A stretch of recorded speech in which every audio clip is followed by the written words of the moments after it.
Hey guys, welcome to Monday Mindset Mojo. We got a power-packed hour for you guys today. Maybe it's going to go on a little bit longer. We'll see where it goes. We're going to be talking today about mental tune-ups, high performance mindset. How do you develop that? Is your brain firing on all cylinders? Are you running on low-grade beliefs? Are you having misfires from those things back in the past, traumas? Do you need a mindset reframe? Your brain's not broken, it just needs a cognitive tune up. So, today we'll be talking about how clean inputs equal sharper output, better thinking equals better living, and we're going to be popping the hood on your brain's decision making engine. So, join in today. It's great to see. Oh my goodness, Uncle is here. Uncle Al is here. Good to see you, my friend. Flexi, Fitz, all you wonderful people in the space today. Share it out into some of your DM communities and or DM groups and communities. And we are live streaming to Facebook, LinkedIn. We're streaming to YouTube, onto X, as well as the Mindset Masterclass. You guys join Mindset Masterclass that sponsors this at school.com, SKOOL, school.com/mindset. Love to see you join in a deeper discussion. Today we have some wonderful guests. Jill is here with me. Will Carter's here with me. Brian Dakota is supposed to be here, but he may be otherwise occupied. Jill shows how to make complex real estate deals with success and how to really get that stalled decision-making process going. The awesome Will Carter is here bringing you his heroic operating system, his HeroicOS model, and I look forward to hearing from these guys. Join in the discussion in the live chat. And Fitz, good to see you here, my friend. Nice omni-channel vibes. I look forward to your questions, and I know that our guests today are going to look forward to answering those. And I'm not sure if one of our guests is going to be able to make it, Brian. So you may be seeing me reorganize the graphic layout on screen there. But ladies first, let's go to Jill and tell us about that lovely background, what you're having to drink. Jill's been sipping on what looks like a tasty drink all morning in the back channel. And tell us, Jill, what you do and how you really organize your mindset for success. What do you think? Thanks, Dr. Heath. Thanks for having me today.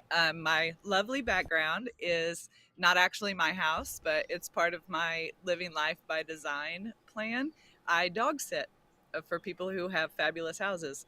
So when they go on vacation, I take over their space and stay with their fur babies, and that affords me things like beautiful pools in the summertime. So uh, in addition to real estate, that's what that is something that I do to make the ends meet and whatnot. And in my cup today, I was going to say whiskey, but I don't suppose that's terribly funny at 7 o'clock in the morning. It's coffee, highly caffeinated with a little bit of cream. Well, whiskey in the morning, yeah. That would whiskey in the morning by the pool, dog sitting. Gosh, where do you get a job like that? Yeah, and thank you for being here, Jill. I really appreciate it. And so we're going to have a nice, lovely chat by the pool. I've got a pool out back. I was telling Jill that I've been meaning to do some live streams out there, but this is like the Arkansas rainforest. It has lovely humidity nearing 90%. Nothing like, Lovely. I guess, where Will is, but it's nice weather. No tornadoes that I know of in the forecast. If you guys want a great documentary, there's a documentary about Jill's neck of the woods, about the tornado, the F5, the Finger of God tornado that almost wiped Joplin, Missouri off the map. The great thing about this beautiful part of the country is we have the rare well, actually not the rare tornado. We've become Tornado Alley. It used to be Texas, Oklahoma, and now it's turned into Arkansas, Missouri, and Mississippi. It's kind of crazy. But even through the storms of life, you guys can give yourself the mental tune-ups to get yourself through. And without further ado, let's go to our friend Will. Will, share with us what's going on with you today and how what you do on social media and how you organize your mindset for success, my friend. Well, thank you very much, Dr. Heath. First things first, the important thing out the way. Today, I'm drinking tea. We have Yorkshire tea here in Wales. But yes, I am what I class as an identity strategist. So a lot of people are chasing tactics and they're trying to deploy strategies from a mindset conditioned for safety. So I help high performers, entrepreneurs, really get in and work through their identity, which I believe is the highest leverage point of permanent change, and so they can actually produce results congruent with who they believe they are. So that's what I'm about, and I'm really excited to be here today and talk about how to tune up the mind, because how I do it is a daily calibration call with my community where we jump on and start talking about who we want to be, not who we've been programmed to be.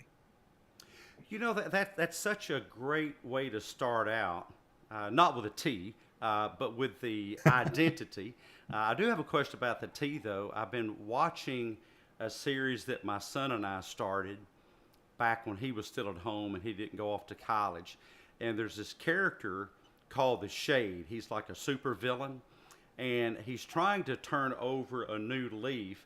And he goes to this diner. He's a nice UK gentleman, and he complains about the tea. I've been meaning to ask a person, is proper tea that big of a deal? Is there really a great way to make it? And do most Americans screw it up? What do you think, Will? Well, I wouldn't actually know, because I've only recently given up coffee because it was keeping me awake too late at night. But I switched over to tea, and apparently it's a really big deal with most British people. That the quality of your tea almost determines a lot about you as a person. But apparently Yorkshire tea, what I've got right here, is the top, and those who know know. But Those I've who never know, had know. American tea. I'm a big believer in starting out the day in the right way. And one of the things that I like to do is to make sure that I have the proper routine, and then make sure that the routine is something I can repeat, repeat, and repeat, because I found that when things are going awry in life, one of the things that can keep you on track is just having a healthy routine, and that's right down to the drink that you start the day with. The brain is all about association, and so you can program things in your life to keep your life on track, and your brain moves forward associationally. Gosh, say that 5 times really fast.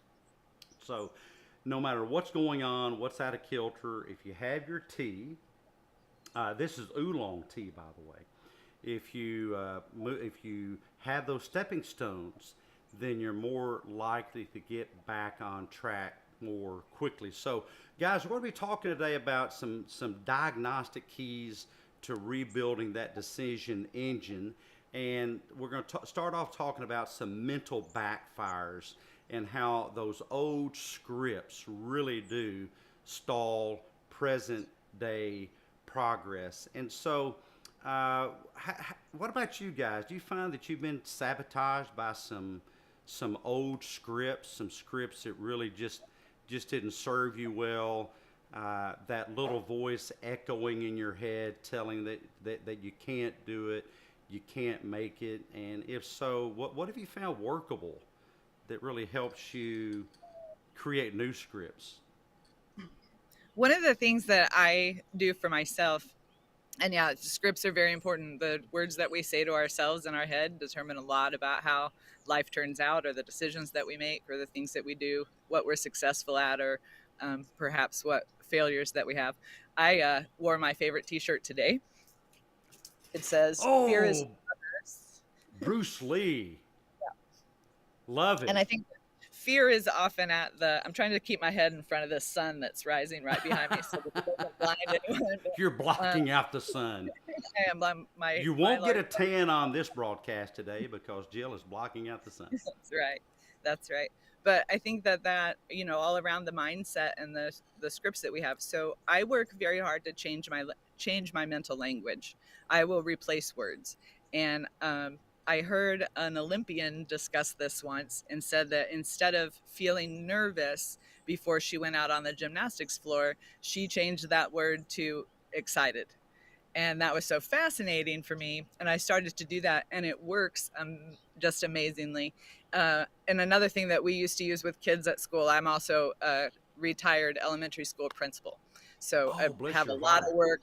work on a lot of work on mindset with kids. We worked a lot with them on grit and those kinds of strategies. But one of the words that we employed was yet.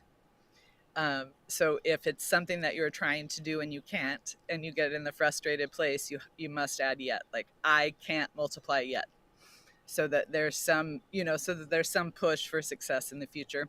And also, I have changed can't to won't. So I just can't do that anymore. I changed to I won't do that Oh, anymore. okay. I So that like that.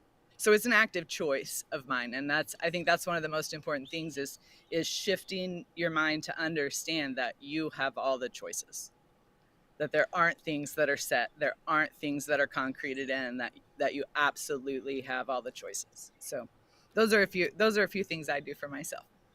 And by the way, Fitz is saying that it's 5 o'clock somewhere, Jill. So So go to your, whiskey's fine. yeah, whiskey's okay with Fitz. You have Fitz's approval. Thank you, Fitz. I appreciate that. And good to see Arch Brian here already. Getting some good engagement here. Active choice, nice. Yes, active choosing. I have a question for you. What kind of response did you get from these kids when you shared these new mindset hacks with them? How'd they? Oh man, it absolute an entire change in our entire building culture when we started to teach them from, and it was elementary school, so they came in at 5 and they left us at 11 years old. And we worked a lot on grit, and we kind of stuck with grit because it was an easy word for kids. It's kind of gritty, so it's fun to say, but just talked about working through adversity, and that the digging through the failure piece is a good thing, that it's where we should, that it's where we should grind, it's where we should love, and that things that are easy to do aren't usually worth doing. And so the challenge of learning, and because a lot of times kids get so disappointed when they don't know it the first time, particularly kids that have been highly successful in the birth to 4 years and have been told by everybody that they're perfectly wonderful and excellent artists and excellent everything, that failure can be very difficult. But firm belief that embracing failure is what makes success. So we worked with that at kids, and kids they really took ownership of their learning. And so we saw that change. There were kids that would say, like, by the time they got to 5th grade, they would say things like, it used to be that people would say, oh, you failed, oh well. And now they say, oh, you didn't do so well, let's try that again. And even though the actual instruction didn't change that much, their mindset toward what was happening, and they became incredibly active. One of the coolest things for me as a principal is they also started to really manage each other's behavior.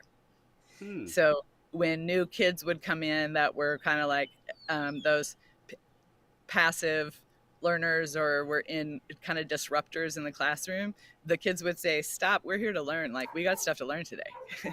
We're here to do our job, and we don't have time for that because we got things we got to do today.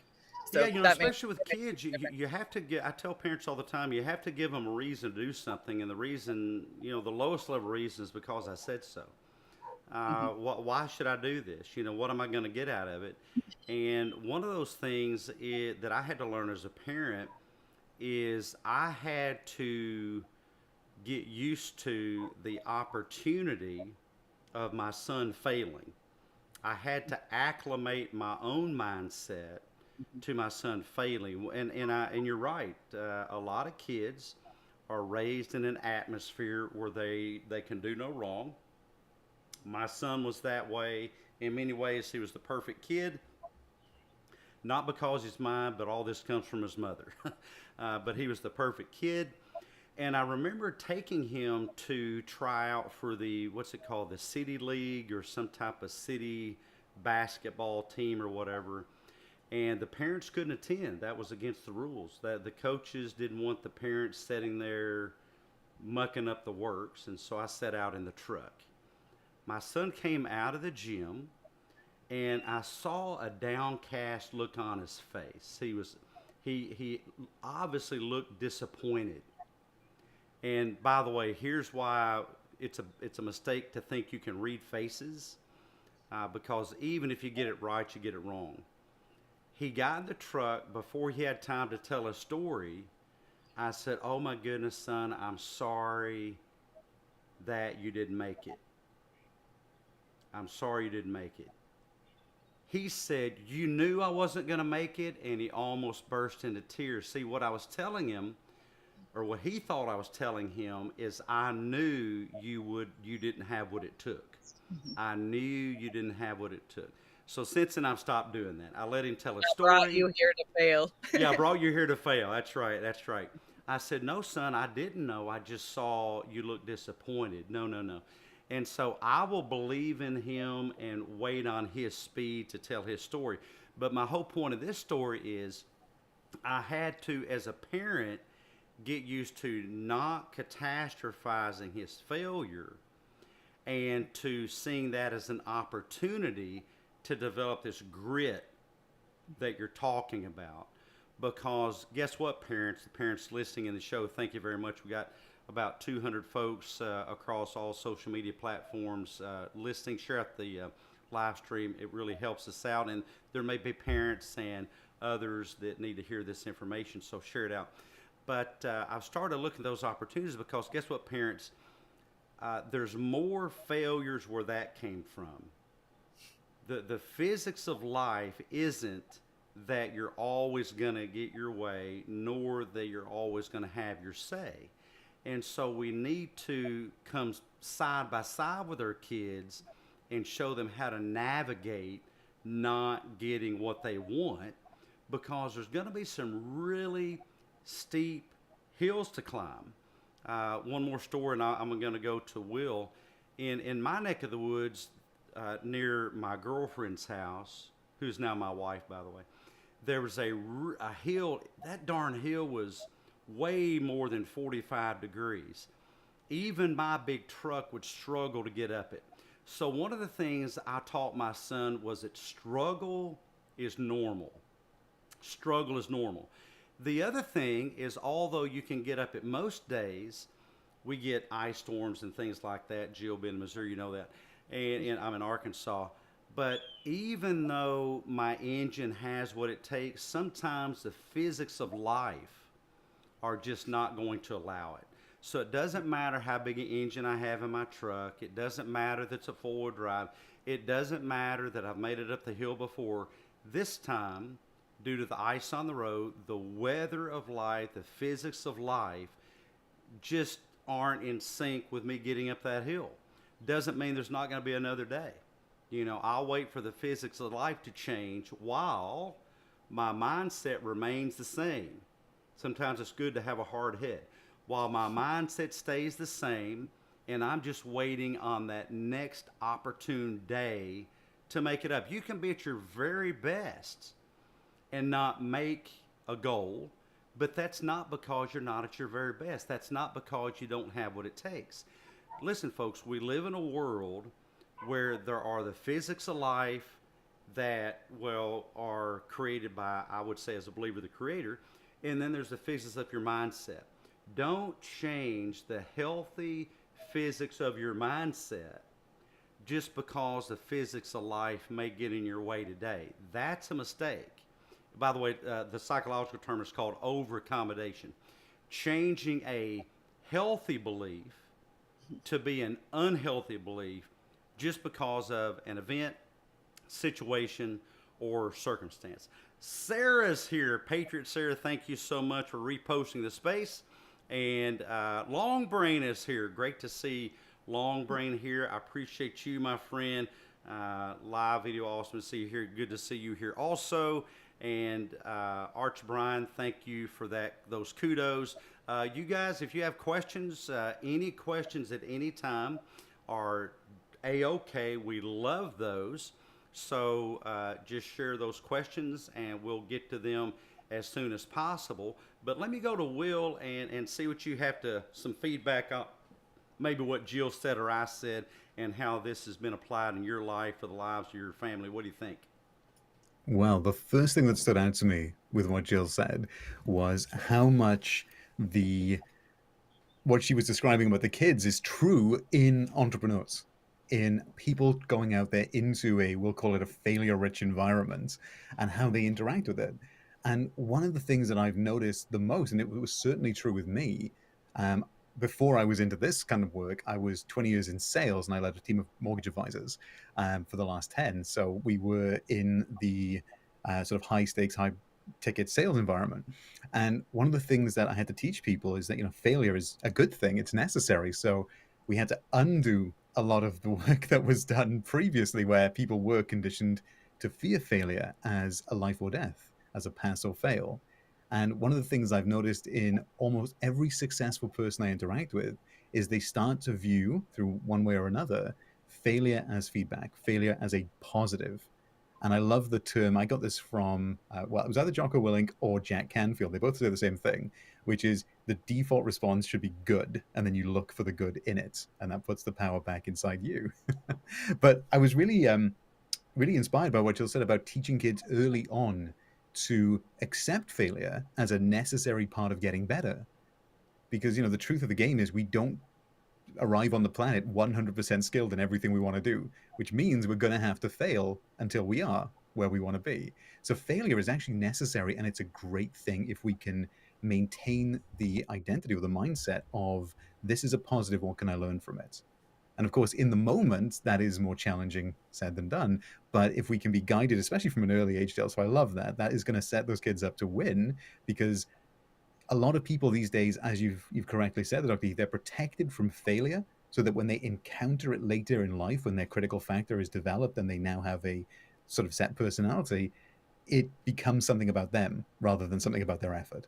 And that is very detrimental, especially in the entrepreneurial world where, people I'm working with, they're working in they've chosen a vocation which has a 90% success, sorry, a 90% failure rate overall for entrepreneurship. So that was one thing that really stood out to me.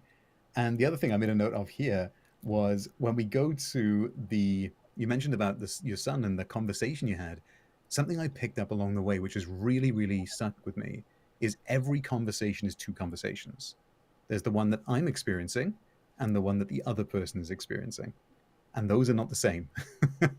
So we can always take something completely different from a conversation. And I learned this in sales, but one of the things that was really helpful was whenever I was trying to talk to somebody about, this is what this could look like, was to put it from their perspective. Because again, I'm taking my own perspective away from this conversation. But if I'm trying to help somebody overcome a pain point or a problem, then what really matters is their takeaway. And if I can put myself in their position and help them see things from their point of view, then that is just such a powerful frame to enter any conversation with. It's like, how can I be of service to you? So those are the two things I took away from that. And it was really great to lead with that, because that sort of concrete mindset of, if I fail, I learn. And if I win, it validates that I know what I'm doing.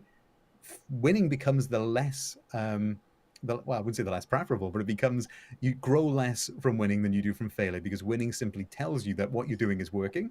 Whereas failure or improvement possibility tells you that you can get better, which is great. Yeah, I think that failing early, failing fast is important, because I found in my work that I do a lot of work with business leaders, entrepreneurs.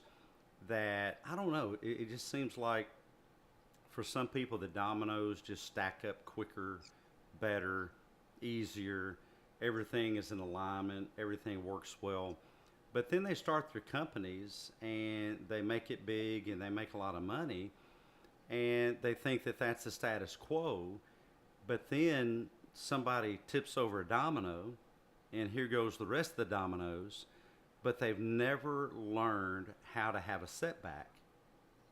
So when they do have a setback, it's like being caught in a house fire without a fire extinguisher and without the number to 911. They literally don't know what to do. All they've ever experienced, not to be prejudiced toward rich kids, rich kids have this. It's kind of the rich kid syndrome, that they've had, and I know Jill, you know, they've had mommy and daddy there to pick up the pieces their whole life, and they literally do not know how to function in the real world. So I think that's one of the great uses, you know, parents for childhood is it's like Fitz said, failing forward. You know, teaching your kids how to fail forward, and so I told my son, I said at some point he might have been fifth grade, sixth grade, you know, something like that. But I showed him before I told him. I showed him before I told him. I said, I am going to teach you to be an expert at not getting your way. I'm going to find ways creatively so that you get so used to not getting your way, it's just status quo. Because, you know, that's life, you know, that is real life. And one of those first things was about him trying out for the basketball team, the city league team, and then there were things with, well, you know, those little things help prepare us for bigger things. You know, like his favorite puppy dog, one of mine too, Muffin, big 140-pound lab, had to be put to sleep because he got stomach cancer. And this happened when he was 14. But guess what? That prepared him to be able to lay to rest his Meemaw, his grandmother. And then about 3 weeks ago, his pawpaw that taught him how to fish, taught him how to hunt. And so learning how to say goodbye to little things that you want prepare you to saying goodbye to the bigger things. And so, well before that, there were girlfriends he had to say goodbye to. There were career choices he had to say goodbye to. There were grades. He's an overachiever, so, you know, he had to say goodbye to an A in some courses and making top scores in some courses because, as Will said, med school is a failure-rich environment. So he had to learn how to fail. But there's other kids, and this is why I want to go back to Jill, that they're really just the opposite. You know, they've not had mom or dad pick up the pieces.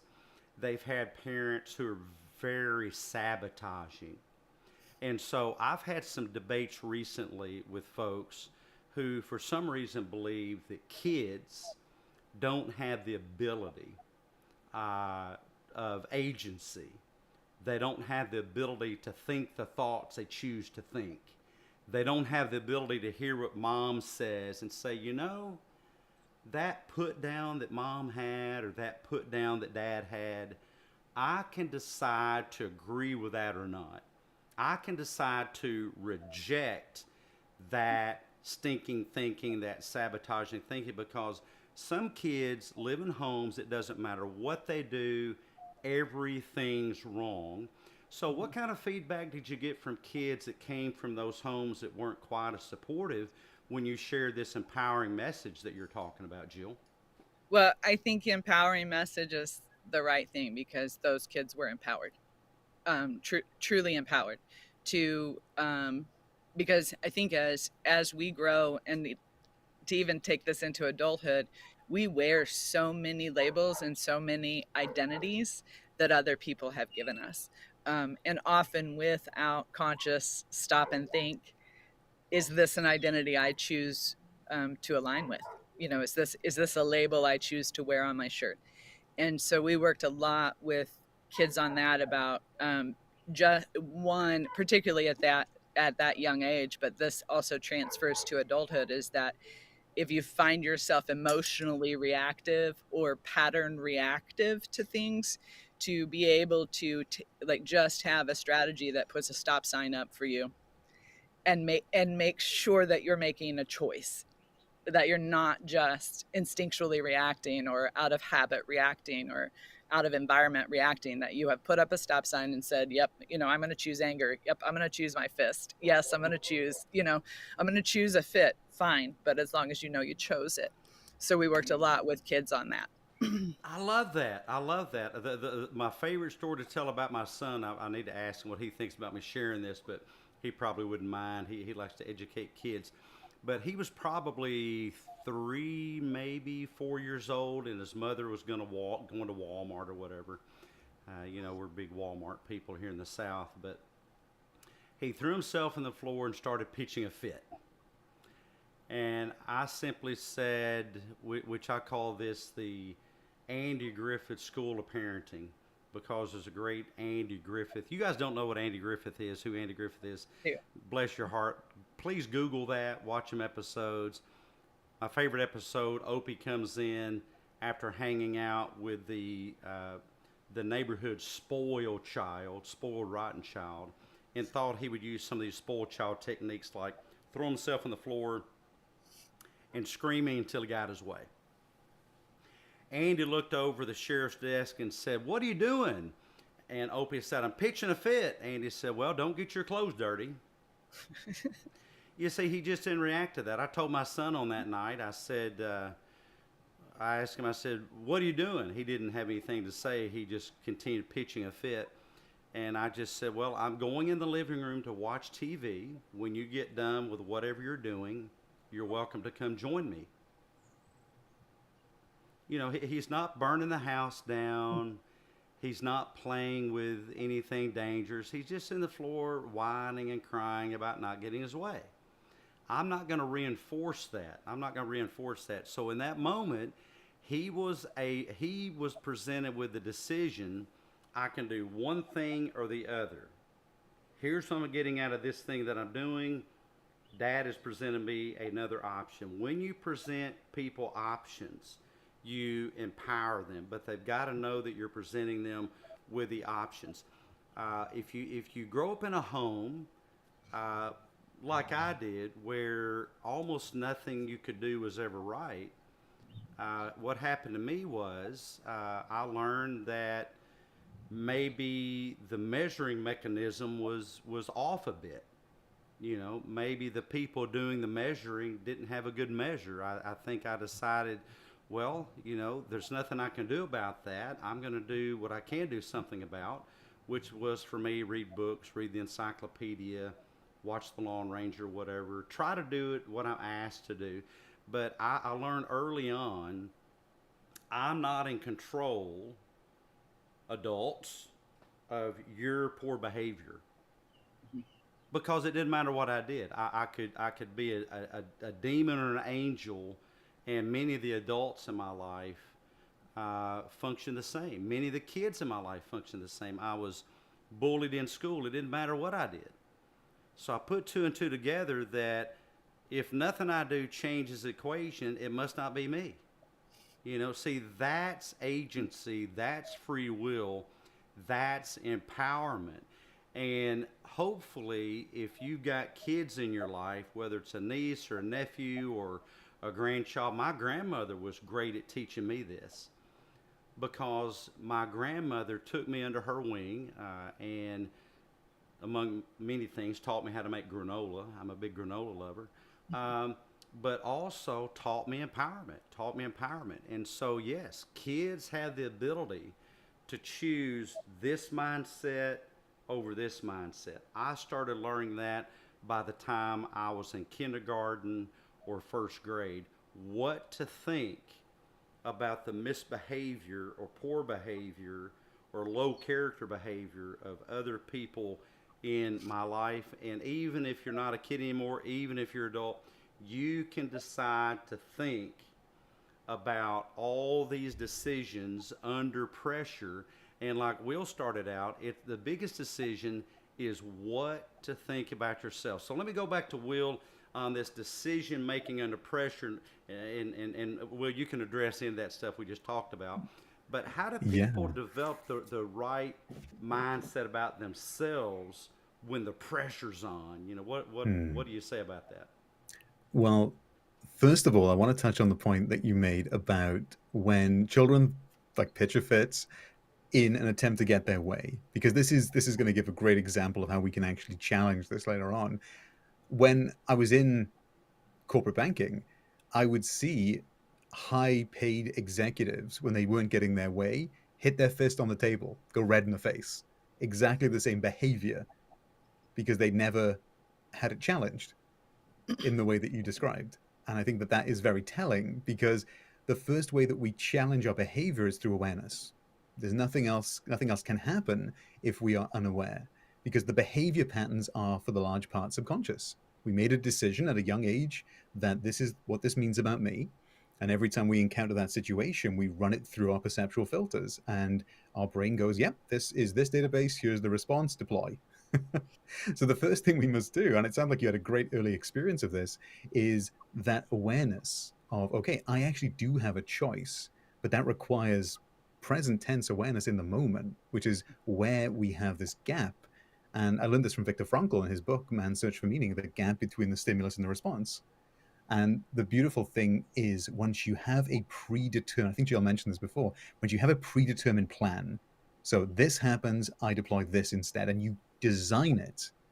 And one of the things I've learned, like when I look back at my own life, was I picked up so many behaviors. I was very obese at one point because I was conditioned to eat, and it wasn't because I wanted to. It was because my unconscious behavior was literally doing it, and I would realize it after the fact.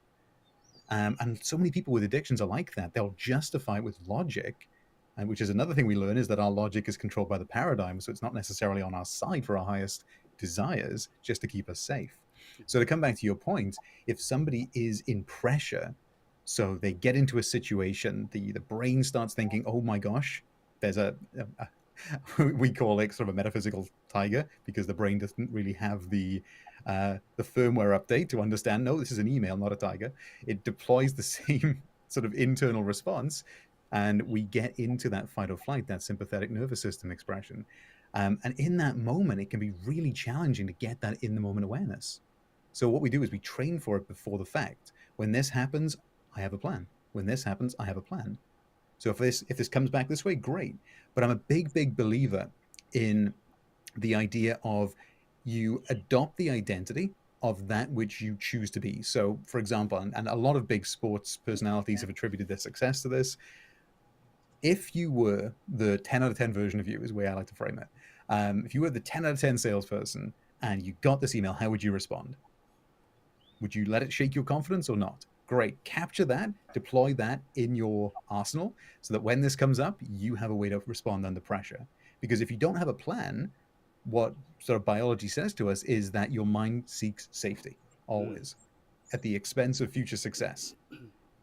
And this, again, it deploys very tangibly in the entrepreneurial world. So when someone's about to send a offer or get on a sales call, the brain starts to interpret it as, this is a threat to who I think I am if they haven't done this work. And therefore, they'll do what they need to do to excuse themselves from the situation to seek safety. So what I have found is one of the most reliable, deployable ways that an entrepreneur, or anybody really, can proactively change these outcomes is by having a preset identity of who they desire to be, train it to be themselves now, and then have a library of preferred responses which they can deploy when the stimulus comes up.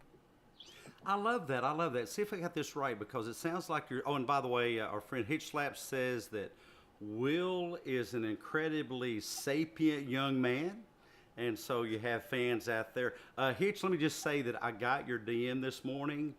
And here's a top tip for you guys. I'm not sure if Hitch knows this, but I'll share it with you guys.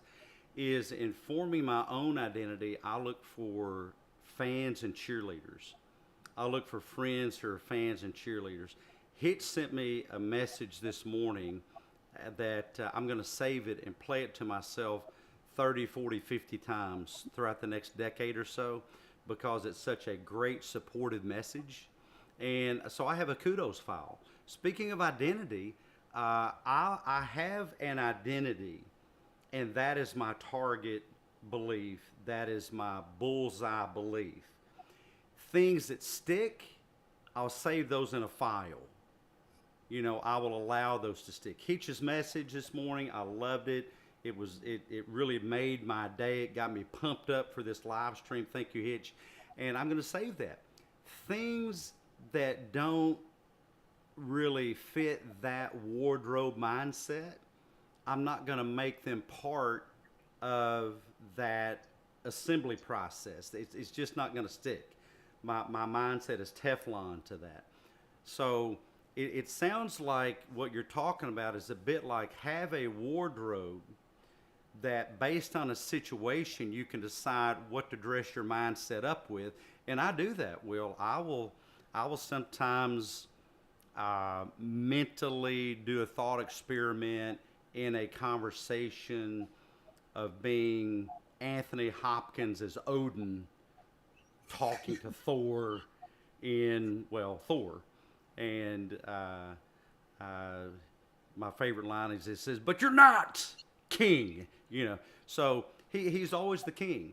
He's always the king. It doesn't matter if this great warrior named Thor butts heads with him. Odin knows who he is, and Odin's always the king. By the way, Odin was one of the favorite characters of a good friend of mine in Nashville, Tennessee, and we used to read that comic book all the time. So you can decide to have an Odin mindset. You can decide to have a Marcus Aurelius mindset, one of my favorite philosophers. I often try, and we'll mention him, the Viktor Frankl mindset. When I look around and the whole world is in chaos, I realize that my mindset doesn't have to be.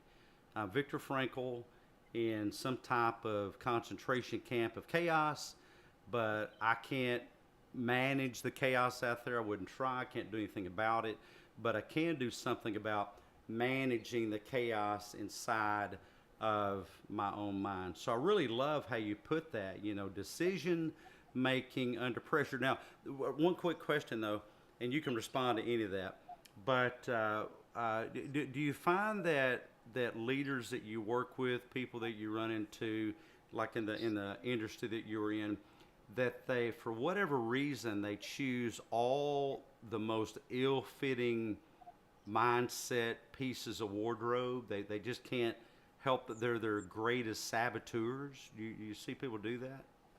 100% of the time, because the core mechanic behind everything that I work on, I was thinking about this over the last couple of weeks to really get it down to a sentence or two. And what I've got is who you believe you are, who you accept, or what you accept as truth in the world. Because again, there is no objective truth. There is only our subjective truth. Because again, objective truth is independent of us, but our experience of reality is filtered through our decisions, our choices, and where we essentially are programmed. So what we accept as truth determines who we are. Who we are determines what we do. And what we do is a testament to what we believe. So when that's the framework I like to look at this through. So when somebody is displaying a behavior that is incongruent with who they desire to be, I call this identity friction, which is kind of the main thing I like to work with people on.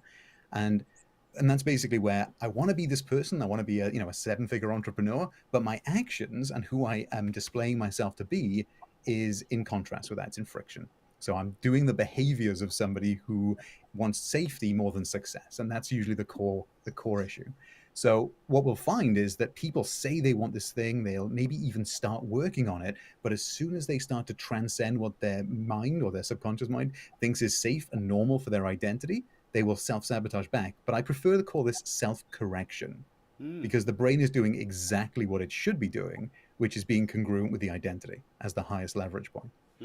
And when it comes to this idea that the world out there is not within my control, I go right the way back to the Emerald Tablet, right? Which is like, in my opinion, these 4 words are the core of everything. As within, so without. So as within, so without. I can only control the as within. I don't control the as without. The as without is an effect. As within is the cause. So I'm only in charge of my cause. Therefore, we go to the identity and we say, okay, well, if you're displaying this behavior, some part of you, somehow, some way, believes that this is where you should be. It's familiar. And people often call it the comfort zone, but it's oftentimes very uncomfortable. It's often the result they don't want, but it's familiar. So they stick to it because that means safety and that means survival. And we see this at the highest levels as well. People making very faulty choices when they're about to succeed at a high level, as within, so without. Liz says it again.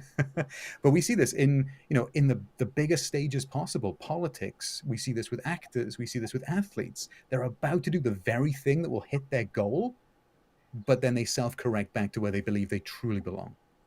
And until we hit this highest leverage point, which is identity, what do I believe is true for me? The behaviors will always be downstream of that. And I've seen it time and time again where people hustle and grind and they try and change the behavior, to change the identity. And that Yeah. looks like, I'll be happy when I get 6 figures, 7 figures, 8 figures. Why does the goal keep moving? Yeah. Yeah. But in reality, it's no. I am, therefore I do. That's the way the equation should be. So you get to choose who you are. And this is what I help people with, is identity design or identity architecture. Design who you want to be. You go all in on that identity. This is who I am now. And this requires courage, because we have to look at the world around us and start to interpret it in ways that serve our identity. So like we talked about failure, good, this means I can learn. Whereas if we've got the identity of I'm always a failure, nothing works out for me, they can see the exact same objective truth in a completely different way. This reinforces that I am no good, I might as well not try. And that leads to drastically different outcomes. So It really it is, does. it's everywhere. It really does, and I want to take that over to Jill, because I think that a lot of kids start out that way. I think that a lot of business executives start out that way. I started out that way. I literally did not believe that I deserved anything better than what I had.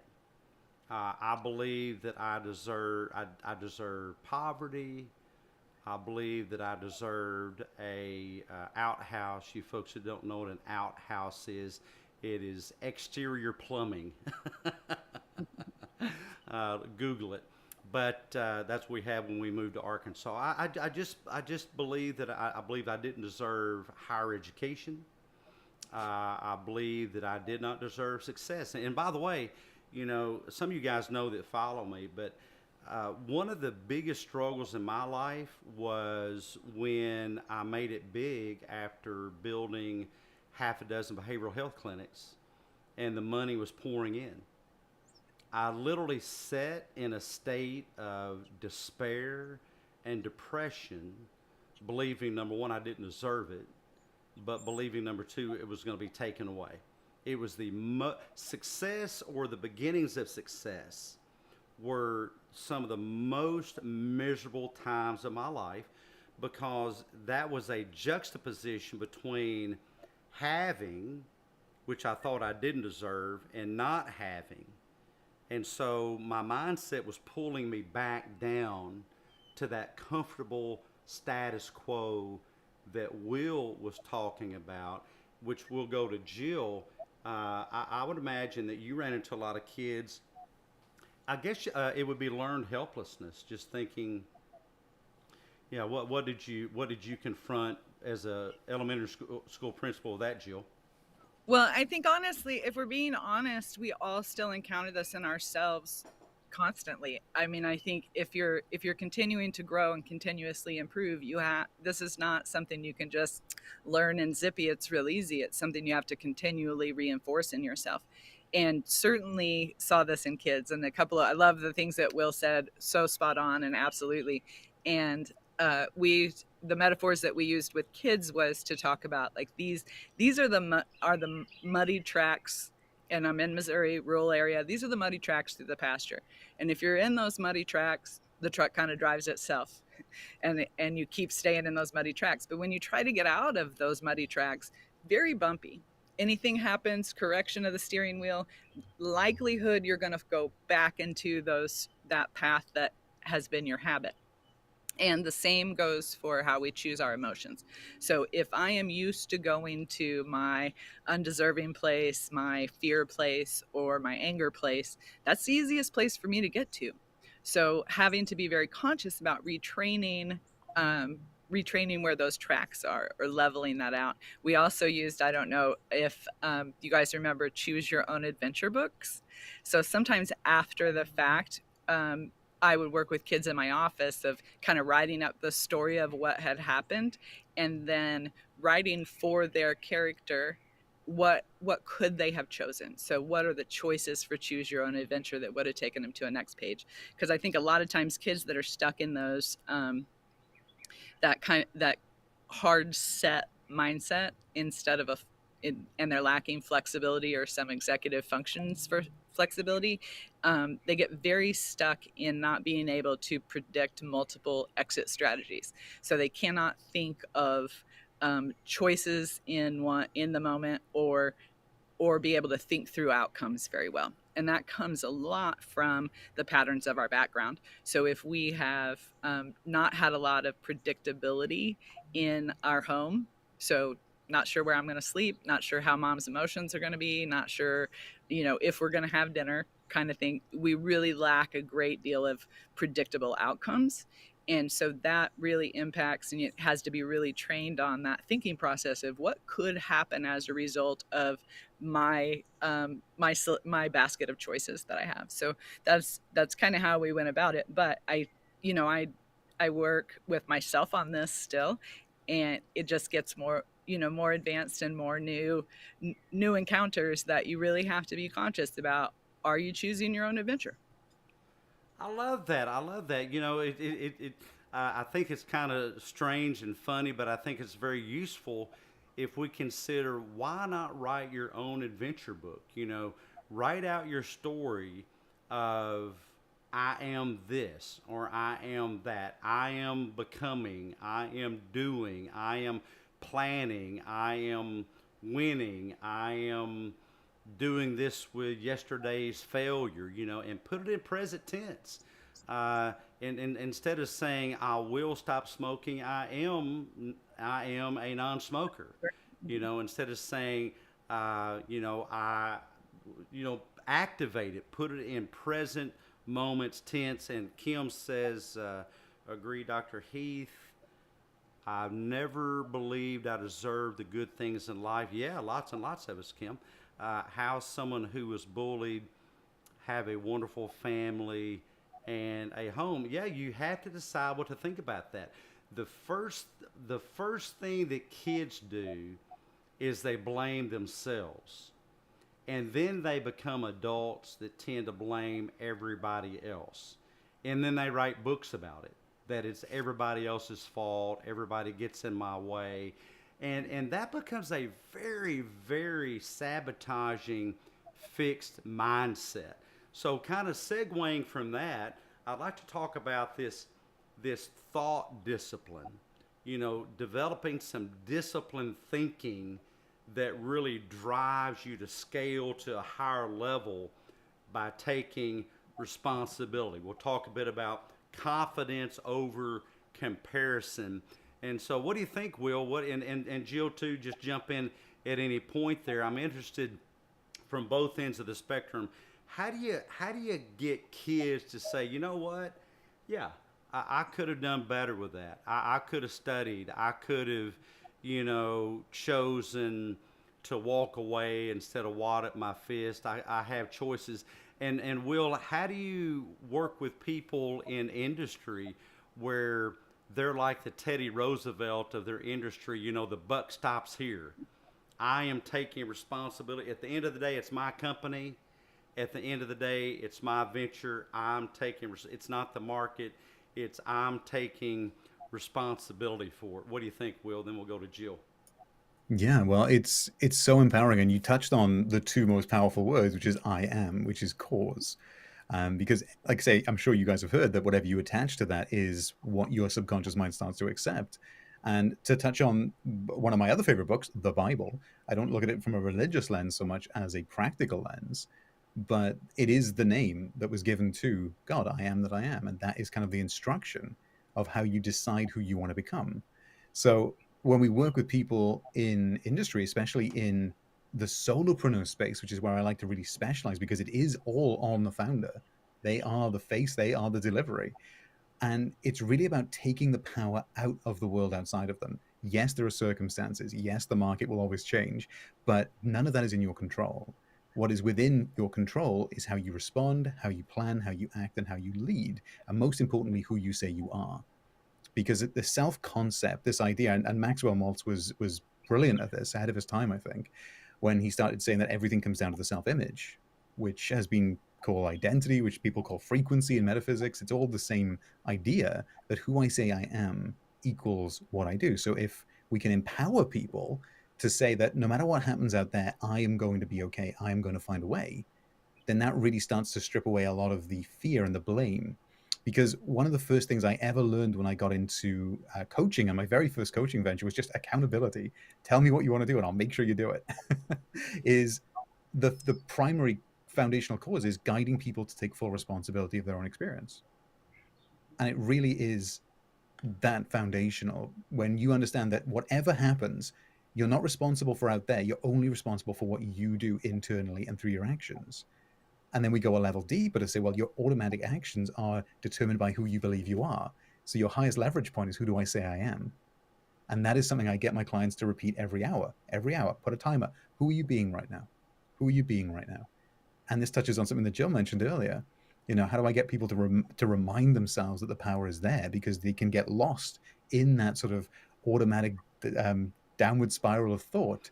Who are you being right now? Are you being brave? Are you being the opposite? Are you being someone who is at the mercy of circumstances, at the mercy of the market? Or are you being the person who decides where you stand? Okay, everything's tanking today. Great opportunity. What can I learn? What can I do? Didn't get a sale today? Awesome. How can I improve for next time?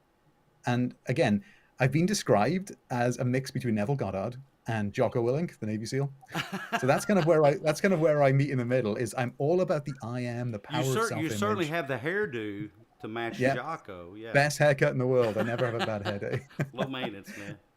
But that's really it. The discipline is remaining as cause, remaining unmoved by circumstances, and bringing yourself to a position of, okay, I get to say who I am, and therefore from that position, I get to decide how I react, how I respond rather to the world outside of me. And something that, Joe mentioned earlier as well, which was this never stops. One of my mentors said, for every level, there's another devil. We always face this as we level up. Bob Proctor called it the terror barrier, which I love as well. You always have to pass it if you want to get to the next level, but it's the price. And the biggest price I have found is it's not the new thing, it's the giving up of the old. Because you have to purge yourself of the old self.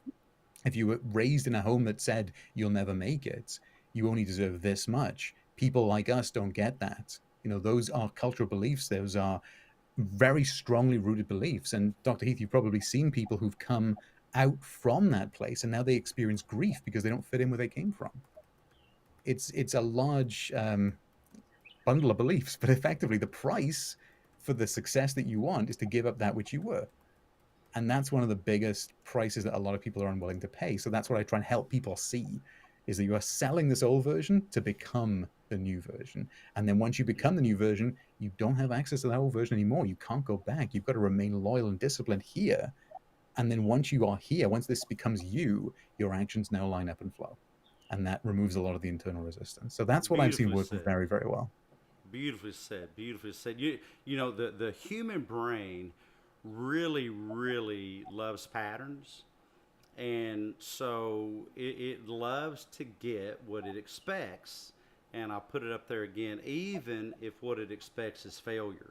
Because, the brain loves patterns because patterns are comfortable. Patterns can be anticipated. Patterns can be planned on. I remember in a undergrad philosophy class, my professor, Dr. Robert K. Holier, who is also a professor of religion. Yes, professor of religion, Dr. Holier, Holyer, by the way. He said, imagine stepping up to bat at a baseball game and your bat turning into mashed potatoes. The fact that doesn't happen is a really cool thing. Imagine driving down the road and your car turns into applesauce. As much as I love applesauce, I don't want my vehicle turning into applesauce. And so the brain loves patterns because they can be expected and they seem very safe. So it's really a strange thing, I know, folks, to understand that failure can actually become a very comfortable thing. See, I knew it was going to fail. And by the way, the term for that is over assimilation. Thinking that the next situation is probably going to be a carbon copy of earlier situations. So to go back to Jill here, I would expect that you have kids that they're raised with this failure mentality, and that's just what they expect. How do you, for the parents listening, how do you get kids out of that? Well, I love what you said about that comfort, the comfort of familiarity. And even if that is painful, even if that is unsuccessful, even if that is outright failure, that it's a comfortable place for our brains to be, and kind of connects to those, those tire tracks or those ruts that we stay in. But I think that the number one way that people learn is through modeling. So what they see adults do is what is some of the habits that they'll pick up behaviorally, some of the choices that they will make naturally. So by being a model for that is absolutely the best way that you can work through that with kids. So one of the ways that we teach children to read is kind of with a think aloud process. And you've all seen a teacher of little kids do this, ooh, I'm wondering what the bear is going to do next. I wonder what'll happen before. So kind of just modeling, this is how I think about a story. Here's how I wonder. Here's how I clarify misunderstandings. So for parents to do think alouds like that with their kids when they are truly in a place where they're experiencing that, I think there's a lot of self-awareness that can come from that for the parent as well, to recognize that they're doing these same things, and kids don't come by that without some model examples to reinforce it. So perhaps some of it is personality, and I'm sure if Hitch is still listening, I know some of it is genetic, but it has to be modeled in order for us to repeat it very successfully. So I think just that parental modeling, and for ourselves. I also run into this. I know that we put in the description that we were going to talk about real estate, and I've totally taken that off the tracks.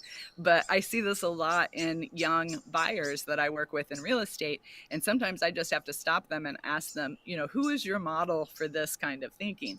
Because if you are making an investment in a property, are you taking advice from your mom and dad who have only owned one house their whole lives and not invested in a property? Or are you taking advice from a real estate investor? So who, are you making financial decisions based on people who are successful financially, or people who have no money and work paycheck to paycheck? And we find that often we take advice from people who have not modeled what we want. So my advice for adults is find a model of who or what you want to be, of that identity, like Will talked about. Find a great model of that and figure out what it is that they do. How do they react? Even if you can't put yourself in that identity, can you put yourself in the character of someone who is a model for that? The reason I'm laughing is because it strikes me that people, especially family and friends, are so full of well-meaning, terrible advice. In real estate, it is so true. When Dad comes in to look at the property, I'm like, Dad, that's not true. Oh, Dad, that's not true. Yeah, I mean, I have, and I mean, no offense to anybody, but I have these debates on social media, on X, and I'm thinking, again, no offense, what the crap do you know about it? I know you mean well, but what the crap do you know about it? You've got some guy that's going to tell you how to run a restaurant, and his claim to fame is he cooks burgers in the backyard on the weekends or something. Spot on. I have people come on and give me psychology advice. And I think, well, what the crap do you know about it? Have you done psychology? And their claim to fame is they read a book by some guru or something, and they're going to teach me psychology. And I don't know. That's kind of a pervasive thing anymore. I don't know. I Googled it. I watched a YouTube video. So now I'm a successful coach. Yeah, I watched a video one time. Yeah, I saw this documentary. But it's just a crazy thing. It's the illusion of knowledge. And I don't mind learning. And truly, I've learned from farmers leaning on a fence post, different things. I'm not averse to knowledge. I'm not averse to advice. I'm not averse to perspective. But it really is a thing in our world today. I think with Google, I'll have people Google their diagnosis and tell me why my diagnosis is wrong and Dr. Google's diagnosis is correct. Well, then you should just do that, whatever. I'm not even going to have that argument, not really, and let's have time. But yeah, the whole thing about choosing your advisors and realizing that just because somebody says you can't do it, how do they know that you can't do it? Have they really, really done their own, some good research? Is it valid? Are they looking at the proper thing? Is it reliable? that means it can occur over instances of similar or the same cases, and usually it's not. It is the negativity bias, and it is well-meaning. Let me say well-meaning, and that is the negativity bias is they don't want to see your disappointment at it not working out. Now, that's not a bad thing. I think that you should consider that. They don't want to see your disappointment at it not working out. Now, that's not a bad thing. However, let's pick that apart a bit. This is the other person trying to rescue themselves from being sad at your sadness. For heaven's sakes, I love Jill, my daughter's sister, so much. I don't want to see her walking around crying and sad over it not working out. So she should just not even try, you know? And so people are just full of well-meaning, terrible advice. Will, do you find this? Trouble follows. Yeah, that's a great question, Trouble. What question Dr. Google doesn't know? Well, where shall I begin? You know, let me take AI. Believe me, I use AI. I love AI. I think it's one of the coolest things in the world. But when I ask it questions that I already know, just because I'm curious what it'll say, from a psychological perspective, guess what it gives back to me? It gives back to me some ridiculous social media-based psychologicalism. You know, that's a term I made up, by the way, it didn't exist. Some ridiculous made-up psychologicalism that is more of the Kool-Aid drinking psychological nonsense that you find on social media. It is just completely wrong, because particularly when it comes to AI but Google also, is how do you think Google recommends things to you? It doesn't recommend it to you because it's scientifically based. It recommends it to you because it has gotten more hits, it's gotten more attention, it's a more popular response, you know, things like that. And AI does the same thing. AI does not parrot back to you what is scientifically proven. It parrots back to you, what you think, what it thinks you want to hear, for one thing. And also it is a accumulation of data, and it parrots back to you what is at the tipping point. And that's even if what's at the tipping point is absolutely wrong. That there are, my son says in med school, there's a kid that used AI. I mean, naughty, but a kid that used AI to do some of his stuff. He failed because AI freaking got it wrong. You know, AI can't do basic math sometimes. How do you think it's going to come up with, you know, well-founded psychological responses so that you live a better life? It's just, I mean, maybe it can, maybe it does sometimes, maybe other times it doesn't. But listen, I do this for a living, and I'll feed stuff in. I'll say, hey, here's something I've written. Can you make it better or more understandable? And AI will take that and ruin it and make it inaccurate. I think, well, holy crap, that's not helpful at all. I might as well just write it myself, you know? And so especially from a cognitive psychology basis, it gets into the, you know, your feelings are data, and the same old people manipulate you, and they take control of your brain, and it's not your fault, and it's just the flotsam of the crap that you read on social media. So that's my own soapbox, but yeah, that's but yeah, trouble follows. Yeah, that satire. Yes, thank you so much. Thank you so much. You're right. Guys, listen, don't trust Dr. Google. Stop Googling your symptoms. Look, Google cannot direct your life in a healthy, toward a healthy vector, healthy direction.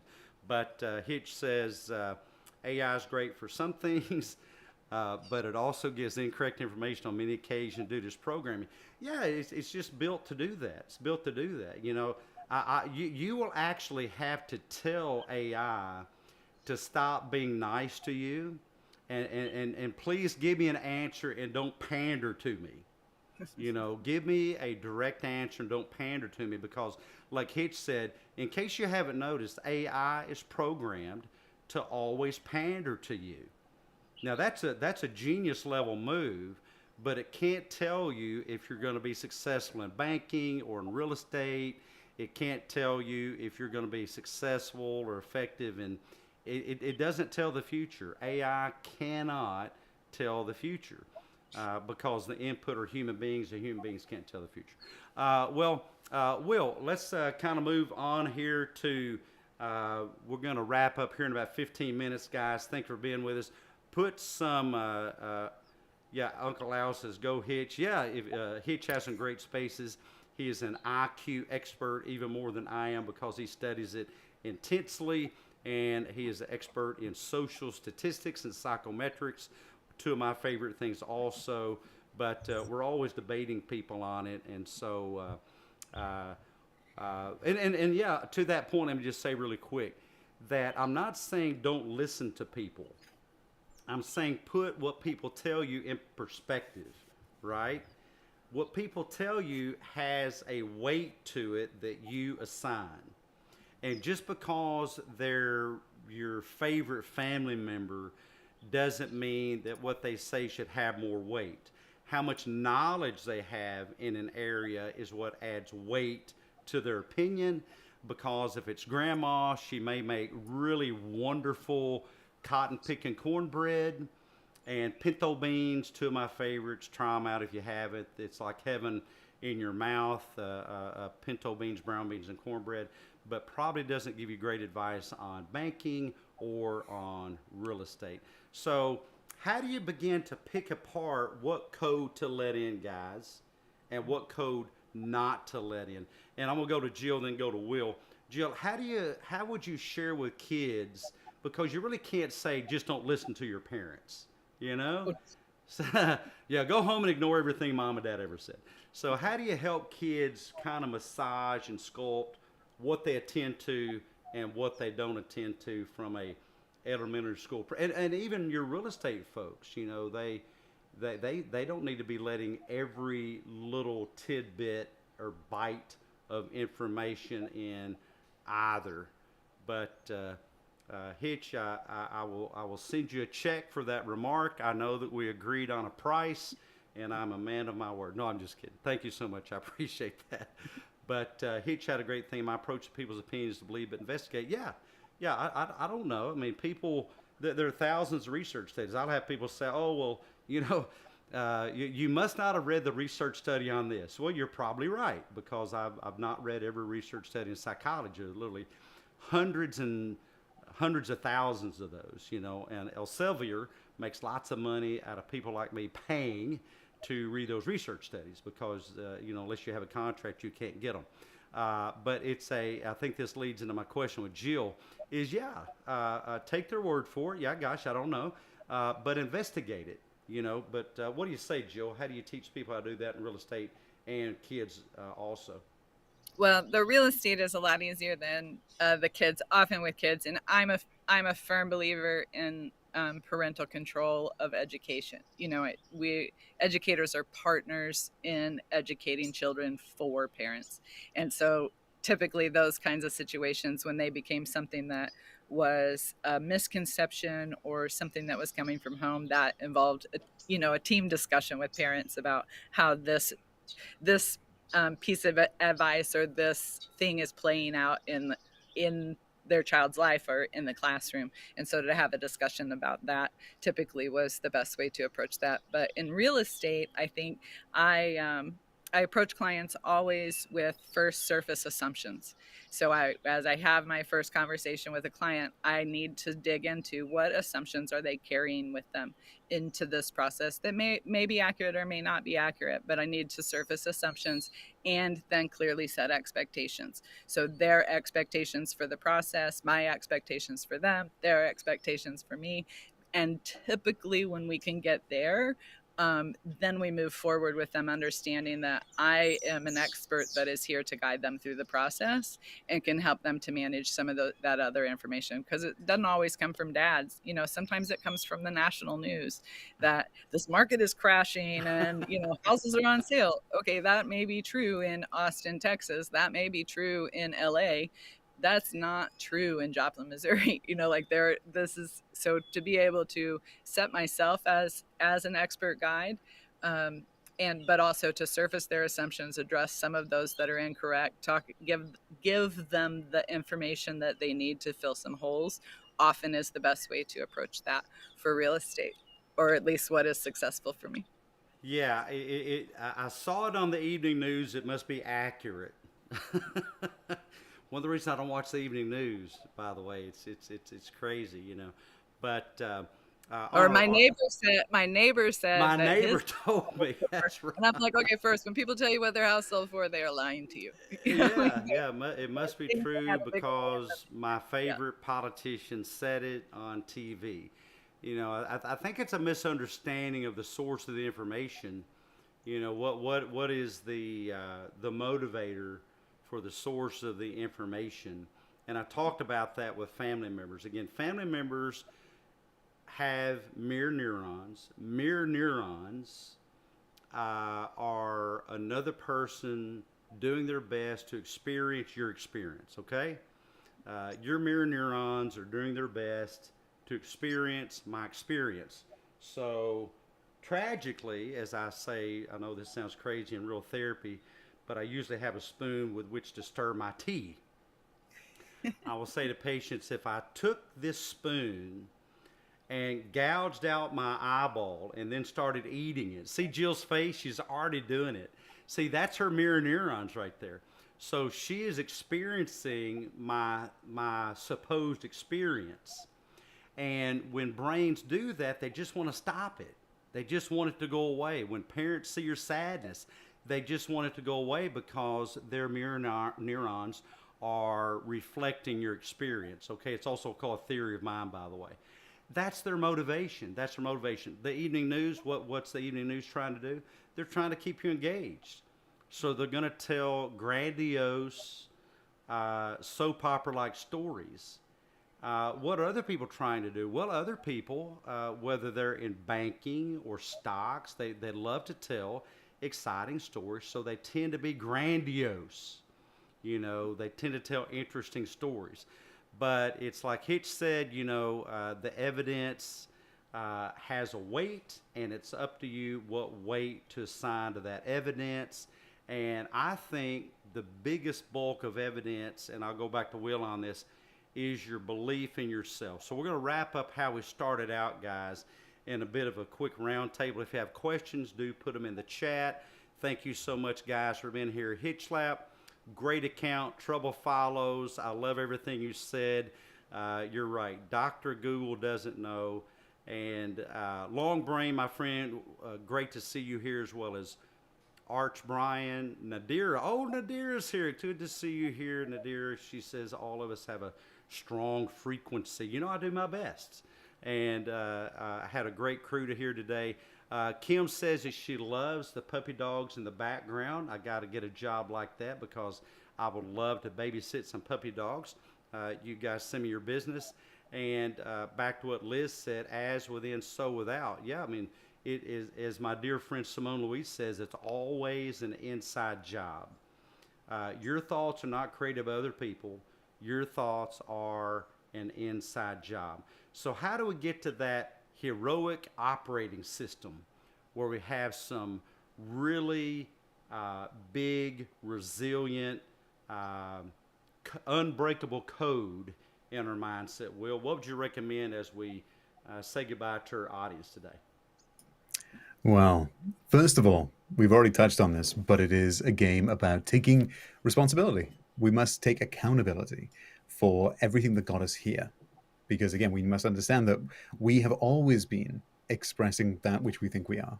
Whether we think we're a good student and we get good marks, or we think we're a cool kid and we don't want to study because that's lame, and then we fail our exams and take that forward into the business world. So the first thing to understand is we must get a really good, honest, uncritical, like we don't want to beat ourselves up for this, uncritical look of who we are. And the very best way to do that is to look at your results, because they are a mirror to who you believe you are. So when we look at our results, because they don't lie, we say, okay, I'm creating this much income, I'm creating this much health, I'm creating, and I break things down into 5 domains. We've got health, wealth, impact, relationships, and environment. And I look at it like a 5-legged table, which we want to make stable so you can build fulfillment on top of it. But the idea is that we want to take an honest look at our results, understand that that is simply the outpicturing of what we've got going on in here. And I love Simone, and I'm hearing this in her accent as well. It's like it is entirely an inner game. So, okay, we look at the world outside of us, and we understand there are things out there that are happening, and I can't change them. So, okay, I take everything that's within my locus of control, and I say, right, what would a 10 look like? What would a 10 out of 10 look like? We look at health, wealth, impact, environments, and relationships, and we design a 10 out of 10, or as I call it, a heroic, as opposed to somebody who is an extra in their own movie, which is how most people unfortunately live, playing out other people's scripts, other people's programming on a very practical level. People are programmed to be like the people they grew up by. And that is, they live their whole life that way and then wonder what happened. So being the hero means agency. It means being the main character in your own story. And I was very inspired to do this because, again, when I was growing up, I didn't feel like I was in control. I was watching my behavior outpicturing itself, seeking validation out there in the world, and eventually replacing it with destructive habits, which when I was able to say no more, stepped into the main character. Okay, everything's my fault. Everything's my control. Let me bring that inside and fix it so it's the way I want it to be. And then once we've designed the 10 out of 10 version, the goal is to hold true to it. You say, this is who I am now. And like I was fortunate enough to be given a Brian Tracy book when I was 15 and to actually read it. So, I mean, I started to hear about it from like the power of say it as if it's true, say it as if it's true. And of course, there's a lot of psychology, there's a lot of biology and biochemistry behind that. But the main thing to take away is the brain only thinks in I am or I am not. So when we think I'm trying, I'm aspiring, I want to be later, it's saying, cool, so you're not right now? Cool, you can have more of that in your results. So those who aspire remain aspiring. And I heard this on the Tim Ferriss podcast the other day. Again, it was really, really powerful. But the main thing that somebody can do is to say, right, okay, I am responsible for what I do. Let's make a 10 out of 10 version of myself. How would they act? How would they dress? How would they go about their day? How would they treat other people? And then the goal is to live as that. Now, the challenge, of course, is the old self. You're familiar. The brain always wants to default to the familiar. So the real challenge here is to be consistent, to be disciplined. And this is where people say I'm like a Navy SEAL, because I'm like, discipline equals you do this every single day, whether you feel good or not. And one of the things that I had to train out of myself was that need to give advice. And I actually have a book here, which I learned, which was The Advice Trap. Ooh, cool. When I first got into coaching, which is basically saying, you don't know what the other people are, you know what the person you're sitting down at, you don't know what they're thinking, what they're going through. So your job is to mirror them. So my work now is to be a mirror and a standard holder to the people who want to live heroic and effectively show them themselves. And that's the most powerful thing that I could do for somebody. So that's why I started doing this work. So that is what you can do, is you can design who you want to be, step in, claim it as truth, allow your brain to internalize it. You will face resistance, you will face fallback, but you hold true to it until it becomes true. And when you know it's true, because your behavior is lined up with your identity. And that is how we truly move through the day living heroically. You interpret everything as working for you, towards your plan. You look at the world, you say, I love this, I don't like that, so therefore I'm going to take responsibility for either ignoring it or making it better. And all of a sudden, there is no more out there to blame, because it's all in here. It's all internal. And then you have all the power. It's such a waste of energy. People waste so much energy just looking for somebody to blame for their lack of success, for their lack of progress, you know. And compliments from Liz. Will's the real deal. His work's helped me tremendous, as I'm sure it has. What a wonderful accent, a great sound, and amazing advice, as well as Jill also. I really didn't expect the elementary school principal take on this, Jill. I love that. You know, my elementary school teachers were some of the most formative in my life, and I still remember their names, namely the fearsome Mrs. Scruggs, who was, at the time, she looked like she was about 8 feet tall and, you know, weighed 400 pounds or something, you know, fearsome lady. But full of discipline, but also full of love and care for her students, and pushed us to our best. And so, very impactful. But yeah, Will, again, yeah, as Simone Louise says, it's always an inside job. And folks, if you take nothing else from the live stream today, stop blaming others for your lack of success. Well, you're blaming others for the lack of success. Other people are zooming around you in the fast lane of life because they've learned how to stop doing that. They've learned how to take this responsibility. Jill, we're about to wrap it up here, guys. And so, what final thoughts would you have for our lovely audience of nearly 1,000 people today? What do you say? I was trying not to look at that number, so I didn't get nervous. Well, it's great to meet you. You have a wealth of knowledge, and I'm sure that your clients benefit greatly from your expertise. Because I love the heroic part of that, because as we look at all of the great stories, movies, the hero's journey is one of the best plot sequences that there is, and the hero is never just comes out the hero. The hero has to go through some real adversity, some serious self-doubt, some loss of who the hero believed were best friends or best allies. Those things all happen to the hero before the hero is the hero. But what is at the center of it is that the value, a core principle, a core truth of yourself, a belief in yourself, a belief in where you want to go, a goal, whatever. I also did a whole lot of work in continuous quality improvement. And so I think Dr. Heath, you start that stuff. I know you have some of that experience too. You identify waste. Where am I wasting energy? Where am I wasting time? And where am I wasting money? Cut out your gross waste, and then you can begin to trim into efficiency and effectiveness. So I think that's love the hero's journey, and being able to identify with that, and the mindset of, be it in your mind, see it in your mind, visualize it in your mind. And I think today a lot of people call that manifesting, but it truly works. And I found that in my own experience, that when I can see things through a positive possibility lens, as opposed to a this is the result of a bad situation, but a positive possibility lens, that roads open, doors open, things show up for me.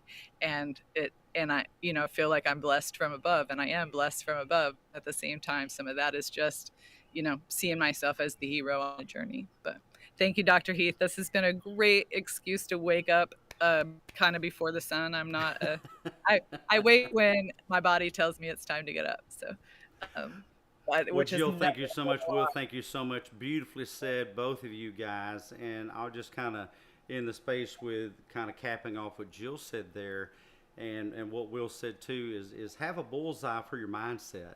And once you choose a healthy bullseye, then you don't got to keep rethinking it. Rethinking things is a cognitively intense, a fuel hungry exercise. So a lot of people play mindset ping pong. They'll go from, yeah, I've got what it takes, I can do it, and then somebody says they can't. Oh, okay, I guess I can't. And then they adjust it back to I can. Somebody says, this ain't gonna work, you're not gonna be able to do that. Oh, okay, I guess I can.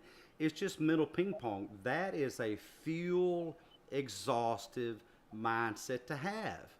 Take in the data, but weigh the data. Just because somebody says it, has a complaint, even if they have a good argument, people can have a good argument.